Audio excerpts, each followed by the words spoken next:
initially many people thought that it's a trip, so we'll enjoy there, we'll just go around, go to the mall road and everything. But it wasn't like that. We were divided into different groups. Around 15 groups were there, in which 8 to 10 people were there in each group. And we went to different villages in those Himalayan regions. We learned how these people are living. We learned how these people are making money. We learned how disabled people in these regions who have no education, the NGOs there are providing different ways that they can earn, they can feel independent. Some people are blind, but they are still doing something to make their, feel important, that yes, their presence is important, their work is important. The village that I went to, there was 3 Mahila Sangathan that are working there for last 25 years, and they basically motivate women who are there, who are not working. How can they earn themselves? How can they feel independent? There also they have small institutes, small rooms dedicated to children who cannot go to school. And these women who are educated till 10th class or 12th class, they are helping those students. I guess that helped me build a different perspective, that yes, when you have to talk to a stakeholder in corporate, you have to have a different perspective, different energy while you're talking to them. But if you're in a sales role and you're going to maybe a person who is just selling biscuits, or a small shop owner, small, who have very small businesses, when you talk to them, you can't talk to them in English and all that energy. You have to reside and come to their level. You have to see that how that person is thinking. So I guess that perspective in this college, I guess that I learned that, okay, you have to get into other person's shoes to understand their needs. The practice of silence, because all great learning occurs in the pause between thoughts. When you go to the Himalayas and you go to the ashram, you become silent, you become calm. Then you go and meet with the rural folk there of the Chinmaya Organization of Rural Development.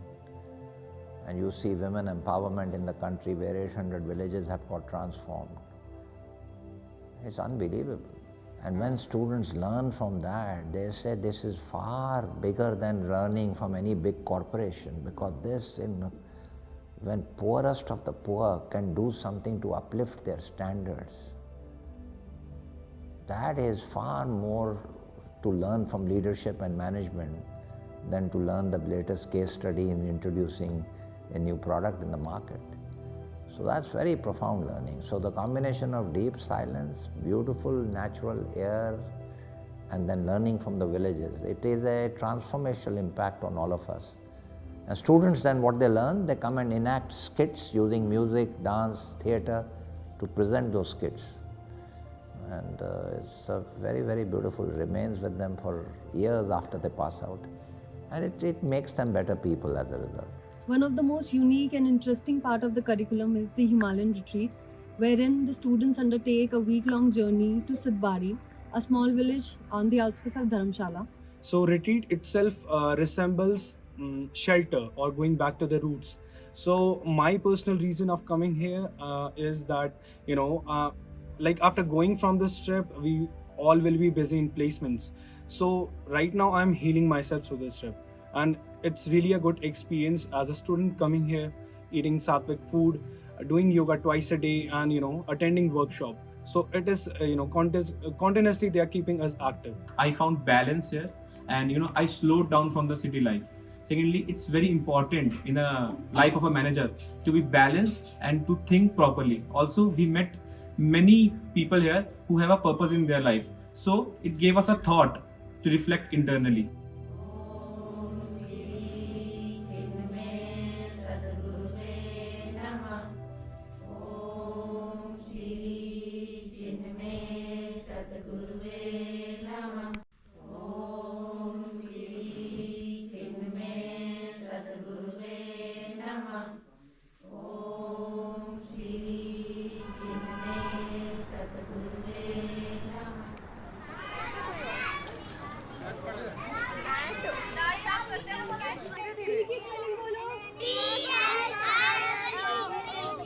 In my first year, I was sent to this NGO called Teens of God. So they had brilliant programs, and 2 of the programs that I remembered, one was they were actually helping the unprivileged students who was not able to go to schools, good schools or good tuitions maybe. they can learn there. So 60 students were there from the class nursery to class 8th. Being a student who was always having a family business and always look towards management, who is literally excited when it comes to marketing, it excites me being an MBA student at SOIL. It gives me many various opportunities to work with, and over SOIL I'm given a lot of opportunities. One of these, the greatest that I've got as of now, is the NGO visit. We are having a project that we are doing with the NGO Teens of Gods, which is situated in Gurgaon. It was being the first day, we went through a lot of activities, we were explained through what all projects they are working on, and it literally excites me. Yes, it really excites me that, there are so many problems that are still persisting in society. So yes, going through so many of the projects, one being my favorite, the Sushiksha project, in which they are teaching a lot of students. There are still many students who are not able to get education, and yes, it's a really great thing for me.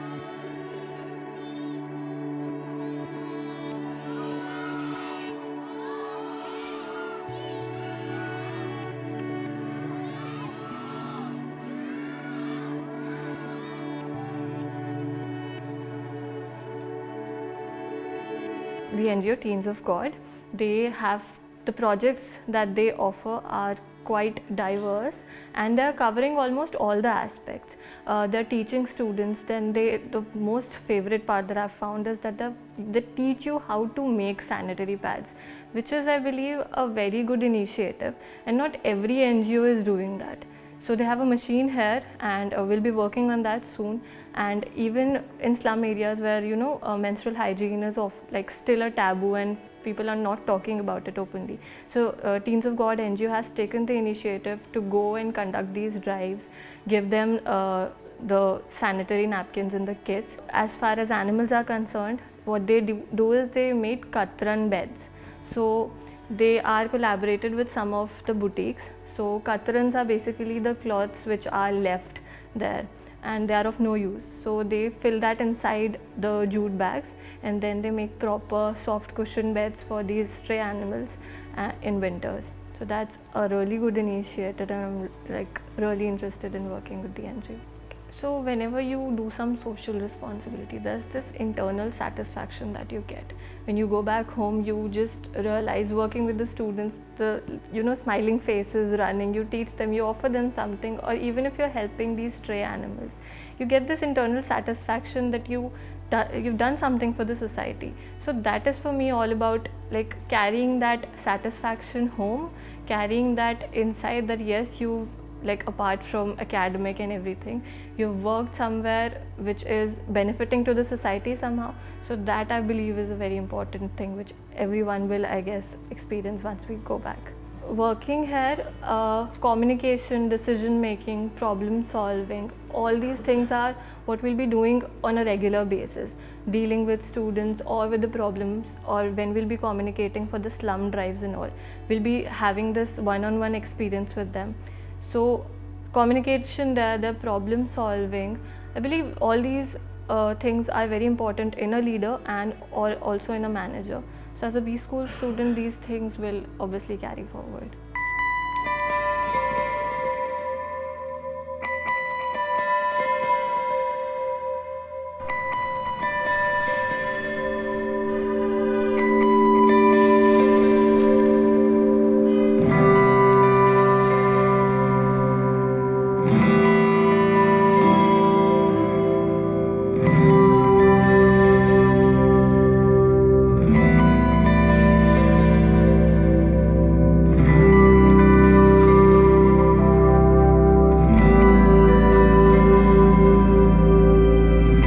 Being an NGO collaboration is a big part of working. Partnership is a big part of working, and we are registered on different platforms. So platform management, collaborating and looking for different stakeholders to work and partner with is one of the works that we do. We in Natasha believe that it should be a win-win position for every one of us.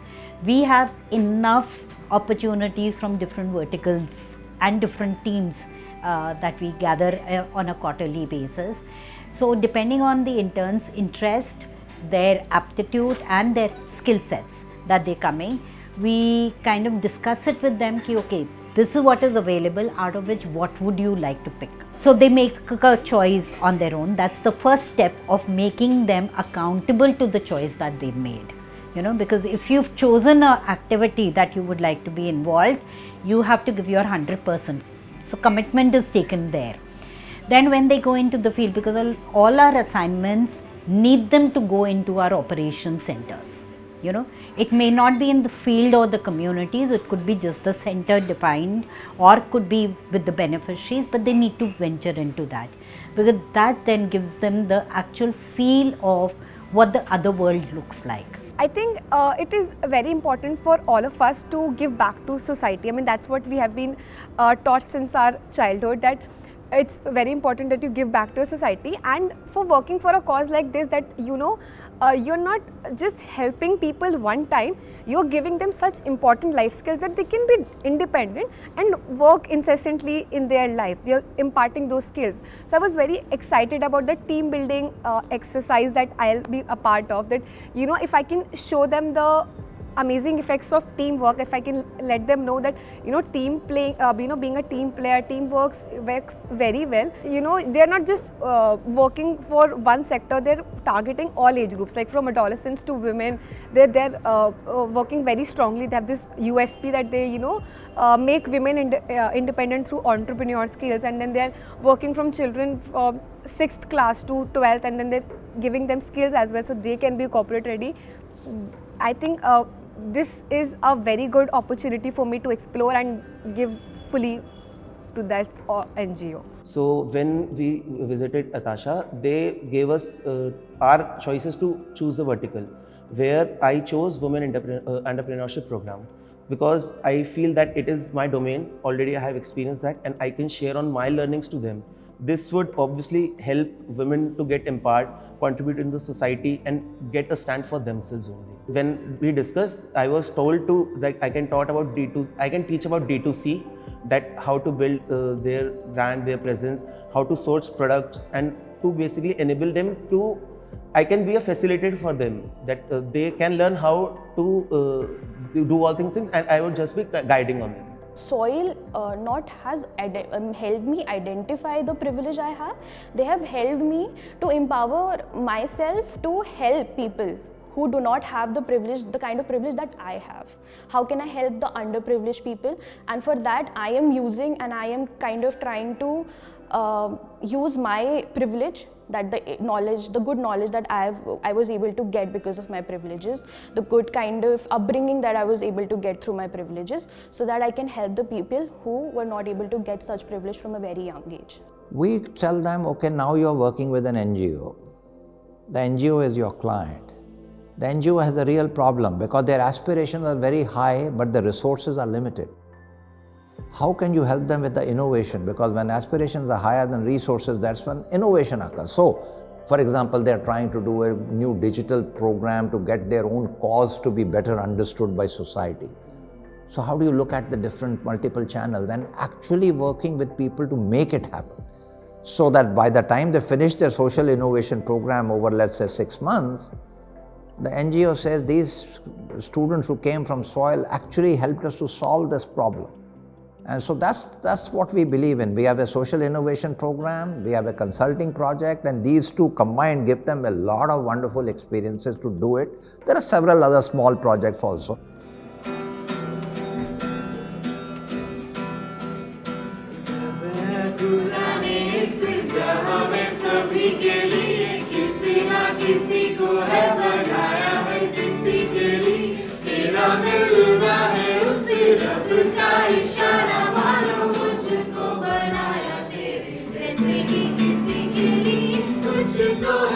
SOIL has 5 pillars, which are the values of SOIL. Awareness or mindfulness is the first, which means we need to be much more mindful in our actions. Balance, which is the second pillar, is basically about sustainability. And sustainability, is probably the most important direction that business is going to take right now, going well into the future for a very long time. The third is compassion. We believe that business needs to be handled with compassion. It's not just about making money, it's about the planet and it's about people as well. in addition to profits. The fourth pillar is diversity. We truly believe in having diverse talents coming together to deliver, and I think it's a really powerful pillar. And the last is ethics, and I think ethics underlies everything, and ethics is not about right and wrong, but it's about actions and consequence. It's about the understanding that what we do has long-term impacts. So these are the 5 foundational elements of SOIL. We also believe that our students need to undergo should get a diverse exposure of different subjects, which is where experiential learning comes in. The first being social innovation. So social compassion, social innovation is one important subject that we add. Design thinking, which is a philosophy not just of design, but of the way you think. And when you design organizations and services, not just products, you need to rethink and back to the basics. It's a very wonderful approach. The third element is leadership and values, the values that I talked about, or the pillars, and leadership being leadership as different from management.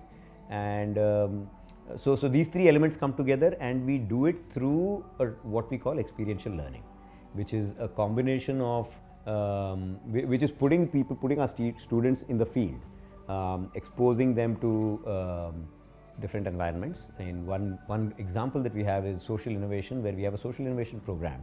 Our students go for 6 weeks, 6 to 10 weeks, depending on which campus we are talking about, to NGOs, and spend the whole day for several weeks in a row interacting with the NGOs and helping them build their business, empathizing with them, and doing seva. And that, we believe, builds a heart in them, builds compassion in them. We believe that makes them more whole, complete human beings. That course, what we tried to do was to connect our basic Indian values to the subject of ethics. We have a tremendous culture in India and a mythology, and there's so many things we learn from that. We learn from our childhood experiences. How do we connect that to what students' values are today and how they should be is the basic idea of the course. And we do it using theatre. So we have a few hours of theatre sessions where they're taught how to act, and they are taught to, they learn how to play some of the roles. So for example, the Angulimala story, or some scenes from the Mahabharata, or from Aesop's fables. So we get them to enact these theatre situations where there are moral dilemmas which they face, and when they do this acting, we believe that they get immersed in the role and really understand the ethical dilemma that is faced, instead of just reading it off a book. Of course, that is one. So there's a theory aspect to the course. There's a case study aspect of the course, where of course we expose them to big cases like the ICICI case or the Enron case, but the theatre is the third aspect, which immerses them into the experience and gets them to understand the challenge. We believe that this approach will sensitize them to causes and consequences, and helps them make better, more ethical and better decision makers. So our founder, Mr. Anil Sachdeva, there was a course run by him. So in that course, we had a day of celebrating getting out from fears. So that day, for my first time in my life, I guess I participated in a Nukkad Natak. So I was a bit worried. So I did a very small role, but being there, starting somehow actually is breaking my confidence. And recently we have a subject called Indian Ethos, in which we had a skit. So learning ethos is a different thing, but through acting and drama was another thing. So I was a bit skeptical initially, but then it went well. We had lots of fun. So I guess if it was just a class, I wouldn't remember the learnings, but now we acted and I did something that was out of my comfort zone, made me, like, I can recall things, I can recall who did what and what did we learn from this act. Here it was a totally different experience, of course, from the undergrad. Yes, theatre helped me in undergrad because I was able to express my point in a different way, right, and in a creative way. That was a brilliant thing. But here you get the experience that how you want to send your message, or basically tell your creative thinking to the corporate world. That will not work if you're coming from the undergrad and okay, that activities helped me. but how will you be able to send the message to a different person who is working in a corporate? That's a total different perspective. There I was basically, portraying my perspective to the crowd for a social message. But here I learned, okay, how that, if not a social message, if I'll be working with a, industry leader or maybe a stakeholder that is, up on the ladder, if I'm talking to them, how will we be able to relate to that? So I guess that's what I learned here when I went to, different activities that were introduced here. We are upgrading you further, and this is an investment we are making to say thank you to all that you do. So this is a continuous thing, I think, and everything that we do, we have an alumni angle to it.